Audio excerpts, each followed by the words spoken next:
ఏపీలో కూటమి ప్రభుత్వం ప్రతిపక్ష వైఎస్ఆర్సీపీ నాయకులను సోషల్ మీడియా కార్యకర్తలను లక్ష్యంగా చేసుకుని అక్రమ కేసులతో వేధిస్తోందని మాజీ మంత్రి అంబటి రాంబాబు తీవ్ర స్థాయిలో విమర్శించారు. పోలీసు యంత్రాంగాన్ని ప్రభుత్వం తన రాజకీయ అవసరాలకు వాడుకుంటోందని ఆయన మండిపడ్డారు. శుక్రవారం నంద్యాల మాజీ ఎమ్మెల్యే శిల్పా రవిచంద్ర కిషోర్ రెడ్డి గృహంలో ఏర్పాటు చేసిన మీడియా సమావేశంలో ఆంధ్రప్రదేశ్ రాజకీయాల్లో ప్రస్తుత పరిస్థితులు, ప్రభుత్వం అనుసరిస్తున్న తీరుపై మాజీ మంత్రి అంబటి రాంబాబు చేసిన విమర్శలు సంచలనంగా మారాయి. మాజీ మంత్రి అంబటి రాంబాబు మాట్లాడుతూ, జనవరి 31న జరిగిన ఒక ఘటనపై తనపై ఏకంగా 32 కేసులు నమోదు చేశారని, తాజాగా పులివెందుల, వేంపల్లిలో మరికొన్ని కేసులు పెట్టారని అంబటి తెలిపారు. YCP media incharge Pudi Srihari విషయంలో కోర్టు బెయిల్ ఇచ్చినా మళ్లీ ఇతర ప్రాంతాల్లో అరెస్టులు చూపిస్తూ మానసిక హింసకు గురి చేస్తున్నారని ఆరోపించారు. ప్రభుత్వాలు శాశ్వతం కాదు. పోలీసు అధికారులు కొందరు రాజకీయ నాయకులకు అనుకూలంగా వ్యవహరించడం మానుకోవాలి. చట్ట వ్యతిరేక పనులకు పోలీసులను ఉపయోగించడం సరికాదు అని ఆయన పోలీసులను హెచ్చరించారు. భవిష్యత్తులో వైఎస్ఆర్సీపీ అధికారంలోకి వస్తుందని, అప్పుడు చట్టపరమైన పరిణామాలు ఉంటాయని సూచించారు. రాష్ట్రంలో లా అండ్ ఆర్డర్ పూర్తిగా దెబ్బతిన్నదని, జర్నలిస్టులపై దాడులు, హత్యలు జరుగుతున్నా పట్టించుకొని ప్రభుత్వం ప్రతిపక్షాలపై కక్ష సాధింపునకే ప్రాధాన్యత ఇస్తోందని దుయ్యబట్టారు. రాష్ట్రంలో శాంతి భద్రతలు వైఫల్యం చెందాయన్నారు. అనంతరం మాజీ ఎమ్మెల్యే శిల్పా రవిచంద్ర కిషోర్ రెడ్డి మాట్లాడుతూ, కూటమి ప్రభుత్వం క్రెడిట్ చోరీకి పాల్పడుతున్నదని ఆరోపించారు. గత వైసీపీ ప్రభుత్వంలో వైఎస్ జగన్మోహన్ రెడ్డి హయాంలో రాష్ట్రంలో చేసిన అభివృద్ధి పనులు మరియు సంక్షేమ పథకాలు తామే చేశామని చెబుతూ ప్రజలను మభ్యపెడుతున్నారన్నారు. అదానీ డేటా సెంటర్ యొక్క పేరు మార్చి గూగుల్ సెంటర్ ప్రారంభిస్తున్నామని చెప్పడం గమనించాలన్నారు. అంతర్జాతీయ కంపెనీలు రాష్ట్రానికి వచ్చి పెట్టుబడులు పెట్టడానికి ముందుకు వస్తే ఆ కంపెనీ సంబంధిత మాటలు మాట్లాడాలని, అయితే ఈ కూటమి నేతలు నారా లోకేష్ అసంబద్ధ వ్యాఖ్యలు చేయడం సరికాదన్నారు. కూటమి ప్రభుత్వం అధికారం చేపట్టి 2 సంవత్సరాలు పూర్తయినా ప్రజలకు చేసిన మంచి ఏమీ లేదని, కేవలం వైసీపీ నేతలపై అక్రమ కేసులు పెడుతున్నారని పేర్కొన్నారు. 1వ తేదీ వస్తే అంతా హడావిడి చేస్తూ కెమెరాల మధ్య డ్రామాలు చేస్తున్నారని విమర్శించారు. ముఖ్యమంత్రి చంద్రబాబు నాయుడు తను హైదరాబాద్ నిర్మించానని చెబుతుంటే, ఆయన తనయుడు లోకేష్ అమ్మఒడి పథకం తన మదిలో మెదిలిన పథకమని చెప్పడం హాస్యాస్పదంగా ఉందన్నారు. వీరు ప్రజలకు చెప్పినవి అనేకం, చేసేవి శూన్యమని ఎద్దేవా చేశారు. ఇచ్చిన హామీలు నెరవేర్చాలని ప్రజలు ప్రశ్నించేసరికి రాష్ట్రంలో ఏదో ఒక చోట వైసీపీ నేతలపై దాడులు, కేసులు నమోదు చేసి డైవర్టు రాజకీయాలు చేస్తున్నారని విమర్శించారు. ఎల్లప్పుడూ కాలం మీ వైపే ఉండదు, మళ్ళీ గాలి మారుతుందని, 100% మా వైపు ఉంటుంది. 3 సంవత్సరాల తర్వాత వైసీపీ అధికారంలోకి వస్తుంది. అప్పుడు టీడీపీ నేతల పరిస్థితి ఎలా ఉంటుందో ఒక్కసారి గుర్తుంచుకోవాలని హెచ్చరించారు. గ్రామాల్లో ఒకరిపై ఒకరికి చిచ్చులు పెడుతున్నారని అన్నారు. ప్రజలకు ఇచ్చిన హామీలను కూటమి ప్రభుత్వం నెరవేర్చాలని కోరారు. ఆంధ్రప్రదేశ్లో ప్రతిపక్షంగా ఉన్నటువంటి వైఎస్ఆర్ కాంగ్రెస్ పార్టీని రాజకీయంగా ఎదుర్కోలేక పోలీసు యంత్రాంగాన్ని ఉపయోగించి ఫాల్స్ కేసెస్ పెట్టి ఇబ్బంది పెట్టి అణచాలనేటువంటి ప్రయత్నం పెద్ద ఎత్తున జరుగుతూ ఉంది. ముఖ్యంగా డిఫాక్టో సీఎం గా ఉన్నటువంటి నారా లోకేష్ గారు ఇదే పనిగా ఉన్నారు. పోలీస్ వ్యవస్థను ఉపయోగించి వైఎస్ఆర్ కాంగ్రెస్ పార్టీ నాయకుల్ని, సోషల్ మీడియాలో పనిచేస్తున్నటువంటి వ్యక్తుల మీద తప్పుడు కేసులు పెట్టి వేధించాలనేటువంటి ప్రయత్నం చేస్తున్నారు. నేను మీకు ఒక ఉదాహరణ చెప్తాను. నేను జనవరి 31వ తారీఖున చంద్రబాబు నాయుడు గారిని దూషించానని, అనరాని మాటలు అన్నానని నా మీద కేసు పెట్టారు. చిత్రం, ఒక కేసు కాదు, 36 కేసులు పెట్టారు. మళ్ళా దానితో పాటు నిన్న పులివెందుల్లో ఒకటి, వేంపల్లిలో ఒకటి 2 పెట్టారు. దానికి విచారణకు వెళ్ళి నిన్న హాజరై వచ్చాను. ఇంకొక విషయం చెప్పాలి మీకు. పూడి శ్రీహరి వైఎస్ఆర్ కాంగ్రెస్ పార్టీ మీడియా ఇన్ఛార్జిగా ఉన్నటువంటి వ్యక్తి, పార్టీ జనరల్ సెక్రటరీ. ఆయన ఒకసారి అరెస్ట్ చేశారు. దేనికి అరెస్ట్ చేశారంటే చంద్రబాబు నాయుడు గారి మీద పోస్ట్ పెట్టారని అరెస్ట్ చేస్తే కోర్టు వారు బెయిల్ ఇచ్చారు. హైకోర్టుకి వెళ్ళారు. హైకోర్టులో బెయిల్ స్టే చేసినట్టుగా చెప్పారు. ఆ తర్వాత బెంగళూరులో ఉంటే బెంగళూరులో నుంచి పట్టుకొచ్చారు. నిన్న పట్టుకొచ్చి నిన్న బెంగళూరులో హాజరుపరిచారు సేమ్ కేసులోనే. మళ్ళా చిత్తూరులోని మ్యాజిస్ట్రేట్ హాజ్ గివెన్ బెయిల్, అంటే కుప్పంలో ఉన్నటువంటి మ్యాజిస్ట్రేట్ బెయిల్ ఇచ్చాడు. బెయిల్ ఇచ్చిన తర్వాత వదిలేయాలి కదా. అదే కేసు మళ్ళా same case Nallapadu police station Guntur, Kothapeta police station గుంటూరులో పెట్టారు. సేమ్ ఫ్యాక్ట్స్, సేమ్ కేసు పెట్టి ఆయన గుంటూరు తీసుకొచ్చారు. గుంటూరు ఇవాళ కోర్టులో హాజరుపరిచారు. ఇప్పుడు అక్కడ విచారణ జరుగుతూ ఉంది. ఇంకో కామెడీ చెప్తా. పూడి శ్రీహరిని హాస్పిటల్కి ఎగ్జామినేషన్ తీసుకెళ్ళడానికి ఆటోలో తీసుకెళ్లారు. ఆటోలో తీసుకెళ్లి మళ్ళీ అక్కడి నుంచి కోర్టుకు తీసుకురావడానికి జీపులో వెనక సీట్లో కూర్చోబెట్టారు. అంటే మానసికంగా హింసించాలి అనేటువంటి ఒక ప్రయత్నం. అర్థమవుతుంది కదా అందరికీ. నన్ను అదే విధంగా మానసికంగా హింసించాలని, పూడి శ్రీహరిని అదే విధంగా మానసికంగా హింసించాలని ప్రయత్నం చేస్తున్నారు పోలీసు వారు. నేను పోలీసు వారికి చెప్తున్నా, అయ్యా ప్రభుత్వాలు శాశ్వతం కాదు. తెలుగుదేశం ప్రభుత్వం కలకాలం ఉండదు, మళ్ళా వైఎస్ఆర్ కాంగ్రెస్ పార్టీ అధికారంలోకి వస్తుంది. ఇలా మీరు వ్యక్తుల్ని, లీడర్ని, సమాజంలో గౌరవం ఉన్నటువంటి వ్యక్తుల్ని మీరు ఈ విధంగా హింసించేటటువంటి కార్యక్రమం చేయటం అనేది చట్ట వ్యతిరేకమైనటువంటి అంశం. మీ పాపాలు కూడా పొందుతాయి. ఏదో చంద్రబాబు చెప్పాడనో, లోకేష్ చెప్పాడనో, ఏదో ఎస్పీ గారు చెప్పాడనో, లోకల్గా ఉన్నటువంటి సిఐలో, డిఎస్పీలో ఇలా మమ్మల్ని హ్యూమిలేట్ చేసేటటువంటి కార్యక్రమం చేస్తున్నారంటే మేము ఎంత బలంగా ఉన్నామో మాకు అర్థం అవుతుంది. ఆటోలు తీసుకెళ్లాల్సిన అవసరం ఉంది. ఇంకా నేను మోటార్ సైకిల్ మీద తీసుకెళ్ళా, లేకపోతే నడిపించి తీసుకెళ్ళా. ఆ మధ్యకాలంలో రౌడీలని చెప్పి రోడ్డు మీద నడిపించారు. అది కూడా చట్ట వ్యతిరేకం. ఇలాంటి చట్ట వ్యతిరేకమైన కార్యకలాపాలకి పోలీసులను ఉపయోగిస్తున్నారు తప్ప ఈ రాష్ట్రంలో లా అండ్ ఆర్డర్ కాపాడటానికి మాత్రం పోలీసులు ఉపయోగించున్నారు. డైరెక్ట్ గా హత్యలు జరుగుతూ ఉన్నాయి. మొన్నక పత్రికా విలేకరిని నడి రోడ్డు మీద నరికేశారు. లా అండ్ ఆర్డర్ ఎట్లా ఉందో అర్థమవుతా ఉంది. మొన్న ఒక విలేకరిని కొట్టారు. ఇలా విలేకరుల మీద కూడా దాడి చేసే పరిస్థితి వస్తున్నప్పుడు వాటిని ప్రివెంట్ చేయడానికో, అలా దాడి చేసిన వారిని శిక్షించడానికో పోలీసు యంత్రాంగం పనిచేయకపోవడం చాలా దురదృష్టకరమైనటువంటి పరిణామాలు. ఈ పరిణామాలు సమాజానికి మంచిది కాదు. ఇలాంటి పరిణామాల వల్ల సమాజంలో శాంతి భద్రతలు క్షీణించిపోతాయి. క్షీణించటం వల్ల సమాజం చిన్నాభిన్నమవుతుంది, గుర్తుపెట్టుకోవాలి. అంతేకాదు, పోలీసు ఇంత అరాచకంగా ప్రవర్తిస్తూ ఉంటారు అనుకోండి, చట్ట వ్యతిరేకంగా ప్రవర్తిస్తారు అనుకోండి, ఎందుకు ఊరుకుంటాం? మేము ఖాళీ ఊరుకుంటామా? పోలీసులు తప్పు చేస్తే పోలీసులు కూడా నిలవేసే పరిస్థితి వస్తుంది. లెక్క చేయాల్సిన అవసరం లేదు. ఈ లాఠీ ఇచ్చింది దుండగుల మీద మీరు లాఠీ చార్జ్ చేయడానికి, ఈ లాఠీ ఇచ్చింది నేరస్తుల మీద లాఠీ చేయడానికి. అంతేకాని పొలిటీషియన్స్ మీద లాఠీలు విసరాలని, కొట్టాలని, కేసులు పెట్టాలని అనుకుంటే చాలా ప్రమాదం. మీ మీద తిరుగుబాటు చేయాల్సిన పరిస్థితి కూడా వస్తుందనే విషయాన్ని దయచేసి పోలీసు అధికారులు మర్చిపోవద్దని మనవి చేస్తున్నారు. అయిపోయింది ఈ ప్రభుత్వం అధికారంలోకి వచ్చి. ఇవాళ పరిస్థితులు మారుతా ఉన్నాయి. ప్రభుత్వ వ్యతిరేకత విపరీతంగా పెరుగుతూ ఉంది. పోలీసు యంత్రాంగాన్ని అంతా కూడా వైఎస్ఆర్ కాంగ్రెస్ పార్టీని అణచడం కోసమో, ఇబ్బంది పెట్టడం కోసమో ఉపయోగించే కార్యక్రమంలో నిమగ్నం అయిపోతే పోలీసు యంత్రాంగం నిర్వీర్యం అయిపోతుంది. అలాంటి పోలీసు యంత్రాంగం అంటే భయం లేని పరిస్థితి, అవసరమైతే తిరుగుబాటు చేసే పరిస్థితి కూడా వస్తుందనే విషయాన్ని పోలీసు యంత్రాంగం, ముఖ్యంగా ఐపీఎస్ అధికారులు, ఇండియన్ పోలీస్ సర్వీస్ చాలా కష్టపడి మీరు చదువుకొని ఐపీఎస్ అయ్యి లా అండ్ ఆర్డర్ను కాపాడతామని ప్రమాణం చేసి మీరు అధికారంలోకి వచ్చిన వాళ్ళు ఎవరికి చెంచాల్లాగా పనిచేయటం అనేది చాలా దురదృష్టకరం.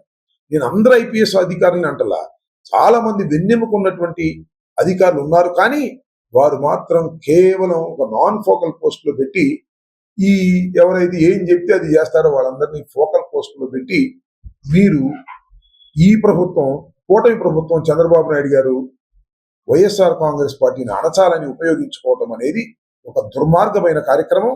ఇది కలకాలం కొనసాగదనే విషయాన్ని దయచేసి గమనించాలని కూడా ఈ సందర్భంగా నేను చెప్పదచ్చు. నిజంగా చంద్రబాబు నాయుడు గారు, కూటమి ప్రభుత్వం సిగ్గుపడాలి. ఎందుకంటే పెట్రోల్, డీజిల్ ఇవాళ ఏమైనా కొద్దిగా దొరుకుతున్నాము. 4-5 రోజులు పెట్రోల్ కోసం, డీజిల్ కోసం సామాన్యులు బంకుల దగ్గర క్యూలో నిలబడాల్సిన పరిస్థితి ఏర్పడింది. ఎందుకు ఏర్పడింది? ఇది కేవలం చంద్రబాబు నాయుడు గారు చేసిన తప్పిదం. బల్క్ గా కొనుక్కునేటటువంటి వ్యాపారస్తులకు కానీ, కాంట్రాక్టర్లకు కానీ, రిటైల్ షాపుల్లో, రిటైల్ బంకుల్లో ఇచ్చేమని జీవోలు పాస్ చేశారు. ఇది చట్ట వ్యతిరేకమైంది. ఇది కేంద్ర ప్రభుత్వం కూడా ఇమీడియట్ గా దాన్ని మార్చేయమని చెప్పింది. సిగ్గుపడుతున్నావా లేదా చంద్రబాబు నాయుడు అని అడుగుతా ఉన్నా. అంటే బల్క్ గా బయట కొనుక్కోవడానికి 152 రూపాయలు అవుతుంది. అదే రిటైల్ లాన్లో 98 రూపాయలు అవుతుంది. అంటే కాంట్రాక్టర్లకు లాభం చేకూర్చే విధంగా జీవోలు ఇచ్చేటటువంటి పరిస్థితి దిగజారిపోయాము. ఎన్నికలకు ముందేమో ప్రజలే దేవుళ్ళు, ఎన్నికల తర్వాత కాంట్రాక్టర్లు డబ్బులున్న వాళ్లే దేవుళ్ళు. వాళ్ళకి లబ్ధి చేకూర్చాలనేటువంటి పద్ధతుల్లో జీవోలు అడ్డగోలుగా చట్ట వ్యతిరేకంగా ఇష్యూ చేస్తే కేంద్ర ప్రభుత్వం మొట్టికాయలు పెట్టి ఆ జీవోలు రద్దు చేయమని చెప్తే ఇంకా సిగ్గు లేకపోతే ఎలాగంటున్నా? కేంద్ర ప్రభుత్వం కూడా ఎవరో కాదు, నీతో కలిసి పనిచేస్తున్నటువంటి ప్రభుత్వమే. అలాంటి ప్రభుత్వమే నువ్వు ఇచ్చిన జీవోని రద్దు చేసుకోమని చెప్పిందంటే సిగ్గుపడుతున్నావా లేదా చంద్రబాబు నాయుడు గారు అంటున్నా. ఇవాళ పెట్రోల్ డీజిల్ సంక్షోభానికి ప్రధానమైన కారణం నారా చంద్రబాబు నాయుడు గారు దాన్ని బొకాయించి పరిస్థితి చేస్తున్నారు. ఏమంటున్నారంటే పెట్రోల్ సంక్షోభం వచ్చిందని తాత రావటం వల్ల అందరూ ముందే పెట్రోల్ బంకుల దగ్గర నిలబడటం వల్ల వచ్చింది అంటారు. వస్తే రావచ్చు, అది ప్రధానమైనది మాత్రం ఇది అనే విషయాన్ని తెల్లవిగా అర్థమైంది. అవినాష్ రెడ్డి గారు వెళ్ళి పెట్రోల్ శాఖ దగ్గరికి వెళ్ళి మొత్తం జీవోలు కూడా ఇష్యూ చేసినటువంటి సందర్భం పత్రికల్లో మనం చూసాం. నారా చంద్రబాబు నాయుడు గారు, కూటమి ప్రభుత్వం సిగ్గు తెచ్చుకోండి. ఇలాంటి దుర్మార్గమైనటువంటి జీవోలు ఇష్యూ చేసి సామాన్య ప్రజలను ఇబ్బంది పెట్టి కేవలం కాంట్రాక్టర్లు, అమరావతిలో ఉన్న కాంట్రాక్టర్లు లేకపోతే మరొకరికి దోచి పెట్టాలనేటువంటి పరిస్థితిని మీరు తీసుకొస్తున్నారు. ఇది చాలా దుర్మార్గమైన విషయం. అమరావతి కోసం దేన్నైనా సరే త్యాగం చేయాలనే పరిస్థితుల్లోకి మీరు దిగజారిపోయారు. ఆ అమరావతి ఏమో అయ్యేది కాదు, పెట్టేది కాదు. నా జన్మలో అవదు, చంద్రబాబు జన్మలో అవదు, లోకేష్ జన్మలో అవదు. ఎన్ని జన్మలు ఎత్తినా ఆ అమరావతి అనేది పూర్తి అయ్యేటటువంటి అంశం కాదు. ఎందుకంటే కారణం చంద్రబాబు నాయుడు గారు అంత పెద్ద ఎత్తున అమరావతిని నిర్మించాలని ఎత్తుకోవటమే దీనికి ప్రధానమైన కారణం. చాలా దుర్మార్గమైన డిసిషన్స్ చంద్రబాబు నాయుడు గారు తీసుకున్నారు.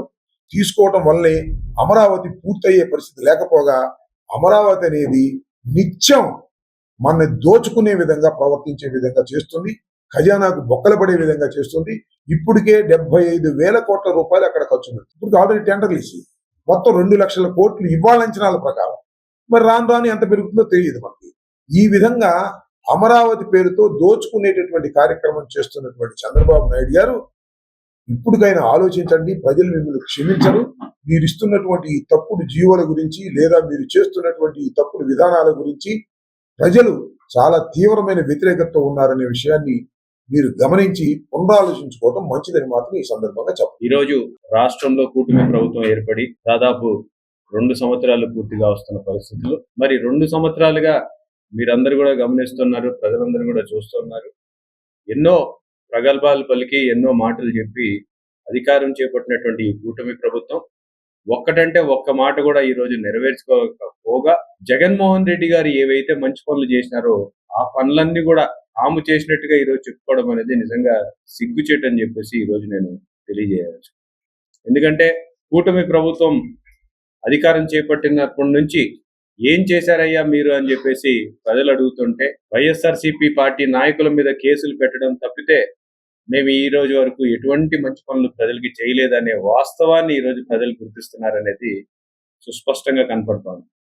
ఎక్కడా కూడా ఎన్నో మాటలు చెప్పారు, ఎన్నో ప్రగల్భాలు పలికారు. మేము అధికారంలోకి వస్తే సూపర్ 6 అమలు చేస్తామని చెప్పేసి మాటలు చెప్పారు. కానీ ఈ రోజు ఒక్కటంటే ఒక్క హామీని కూడా ఈ రోజు నెరవేర్చుకోలేనటువంటి దిక్కుమాలిన పరిస్థితిలో ఉంది.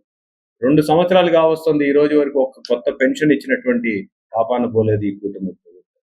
పైపై ఒక కొత్త ఇల్లు ఇచ్చినటువంటి పరిస్థితి లేదు. ఒకరికి కొత్త స్కీమ్ ఇచ్చినామని చెప్పి చెప్పుకోలేటువంటి పరిస్థితి లేదు. మహిళలకి ఇస్తామన్నటువంటి 1,500 రూపాయలు ఈ రోజు వరకు దాని ఊసే ఎత్తనటువంటి పరిస్థితి. కానీ 1వ తేదీ వచ్చిందన్న వెంటనే ఎక్కడో ఒక చోట డ్రామా చేయడానికి ఒక 30 కెమెరాలు అడ్డు పెట్టుకొని అక్కడికి వెళ్ళి మేమంతా చేసేస్తున్నాము, ఇంత చేస్తున్నాము అని చెప్పేసి చెప్పుకోవడం తప్పితే ప్రజలకి ఈ రోజు వరకు ఒక మంచి కార్యక్రమం చేయదు. నిన్ననే రాష్ట్ర వ్యాప్తంగా ఏదో గూగుల్ డేటా సెంటర్ని మేము ప్రారంభిస్తున్నామని చెప్పేసి ఒక వేదిక మీద నుంచి మాట్లాడడం జరిగింది. జనరల్గా అయితే ఒక ప్రజాస్వామ్య దేశంలో ఒక అధికారం చేపట్టినప్పుడు ఒక కంపెనీ, ఇంటర్నేషనల్ కంపెనీ ఒకటి వస్తే అక్కడ మాట్లాడాల్సిన మాటలు ఆ కంపెనీకి సంబంధించిన అంశాలు మాట్లాడాలి. లేకపోతే రాష్ట్రంలో పెట్టుబడులకు పెట్టేటువంటి వాతావరణం ఎలా సృష్టిస్తున్నాం అనే దాని గురించి మాట్లాడాలి. లేకపోతే భవిష్యత్తులో మేము ఏ రకంగా పెట్టుబడిదారులని ఆకర్షిస్తున్నాము, పెట్టుబడిదారులకి ఏమేమి చేస్తాము అని చెప్పేసి అవి చెప్పుకోవాల్సింది పోయి ఆ స్టేజ్ ఎక్కేసి ఏం మాట్లాడినారో నారా లోకేష్ గారు మీరందరూ కూడా చూశారు. విశాఖపట్నంలో జీ ఉందంటారు, విశాఖపట్నం స్పెల్లింగ్ లో జీ ఎక్కడి నుంచి వచ్చిందో ఎవరికి అర్థం కానటువంటి పరిస్థితి. మరి వైజాగ్ గురించి చెప్పుకోవాలి. గూగుల్ డేటా సెంటర్ వైజాగ్ లో జీతో పాటు ఏ ఉందనేది కూడా ప్రజలు గుర్తించినారు. ఈరోజు అదాని డేటా సెంటర్ అనేది జగన్మోహన్ రెడ్డి గారు తీసుకొచ్చినారని చెప్పేసి ఈ రాష్ట్రంలో ఉన్న ప్రతి ఒక్క ప్రజానీకానికి తెలిసినటువంటి అంశం. కానీ అదాని డేటా సెంటర్ ని మేము ఓపెన్ చేస్తున్నాం అని చెప్తే ఎక్కడ జగన్మోహన్ రెడ్డి గారికి క్రెడిట్ వస్తుందో అని చెప్పేసి ఒక దుర్మార్గమైన ఆలోచనతోటి ఈరోజు గూగుల్ అని చెప్పేసి ప్రజలకి చెప్పుకోవాలనుకున్నారు.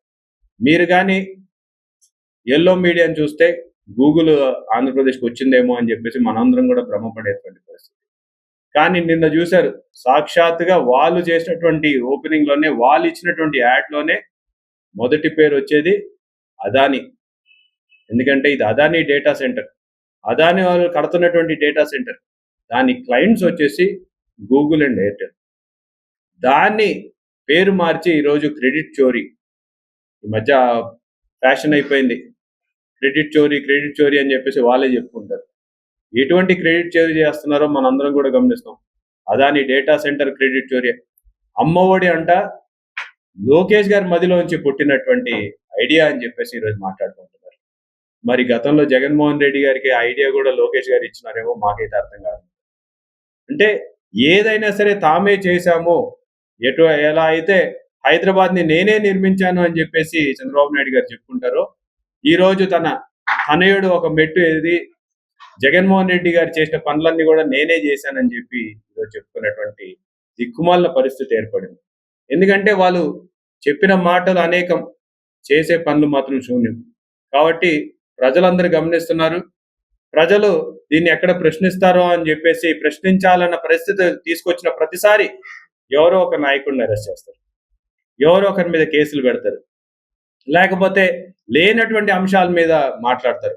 తిరుపతి లడ్డు అని ఒకసారి అంటారు, లేకపోతే ఇప్పుడు మనం ఏమన్నా 30,000 మంది మహిళలు ఎక్కడికి పోయారయ్యా, తీసుకొచ్చారా అని చెప్పేసి ప్రశ్నిస్తే ఇంకొక నాయకుడి మీద కేసు పెడతారు. పొరపాటున సోషల్ మీడియాలో ఒక పోస్ట్ షేర్ చేస్తే వాళ్ళ మీద కేసులు పెడతారు. ఒక్క చోట కాకుండా 30 చోట్ల కేసులు పెట్టేసి వాళ్ళు ఏదో ఈరోజు ఆనందపడుతున్నారు. ఒకటే గుర్తు పెట్టుకోవాలి, ఎల్లప్పుడూ కాలం మీ వైపు ఉండదు, మళ్ళీ గాలి మారుతుంది. 100% 3 సంవత్సరాల తర్వాత గాలి మా వైపు ఉంటుంది. ఒక్కసారి మేము అధికారంలోకి వస్తే ఏ రకంగా ఉంటుందో ఒక్కసారి తెలుగుదేశం నాయకులు అందరినీ కూడా ఆలోచించుకోమని చెప్పి కోరుతున్నాం. ఈరోజు ఊర్లు ప్రశాంతంగా బతుకుతున్నటువంటి పరిస్థితి నుంచి ఊర్లలో చిచ్చు పెట్టి ఈరోజు నాయకులందరినీ కూడా ఒకరి మీదకి ఒకరు ఉసిగొల్పేటువంటి పరిస్థితికి తీసుకొచ్చినారు. మరి భవిష్యత్తులో ఇదే రకంగా పోతే చాలా తీవ్రమైన పరిణామాలు ఎదుర్కోవాల్సి వస్తుందని చెప్పేసి కూడా హెచ్చరిస్తూ, మరి ఇప్పటికైనా ప్రజలకి చెప్పినటువంటి మాటలని మీరు హామీలను అమలు చేయాలని చెప్పేసి ఈ రాష్ట్ర ప్రభుత్వాన్ని మేము డిమాండ్ చేస్తాం.